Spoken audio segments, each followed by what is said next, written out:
Sie schaut aus gelben Augen feindselig zu ihnen über. Am Philipp bleibt das Herz stehen und auch Mascha zuckt zusammen. Sie kennen die Katze.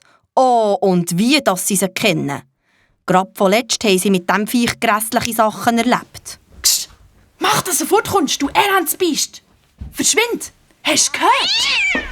Mascha, was hast du? Es ist ja nur eine Katze. Wenn du sie in Ruhe lässt, dann kümmert sie sich auch nicht um dich. Du hast eine Ahnung.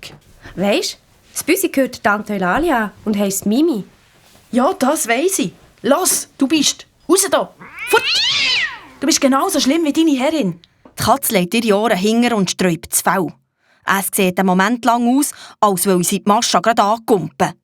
Dann aber nimmt sie einen Satz auf ein höchstes Regal, oben an der Wand. Dort hauert sie zwischen zwei grossen Töpfen und blinzelt triumphierend oben nach. Mascha, Kind, lass doch die Katze, wo sie ist, und erzähl mir lieber von dir. Ja, was willst du wissen? Ja, alles denk. Wie es dir gegangen ist, was du erlebt und gelernt hast. Mir dunkt's, du bist nicht sehr glücklich bei deiner Tante. Bei Eulalia, glücklich?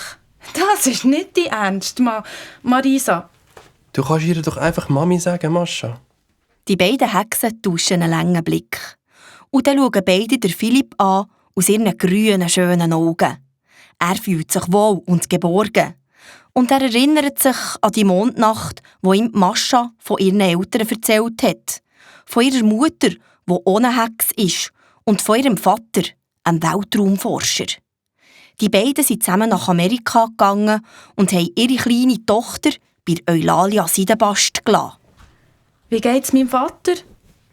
Wenn ich mich recht erinnere, hat er dir doch die Sterne vom Himmel oben abholen. Ich weiss leider nicht, wie es ihm geht.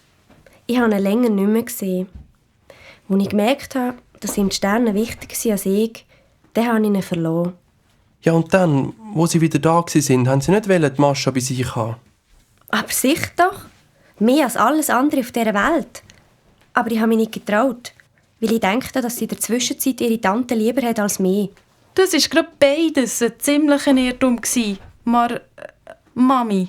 Oh, Mascha, es tut mir alles so leid, mein Kind. Warum war das ein Irrtum?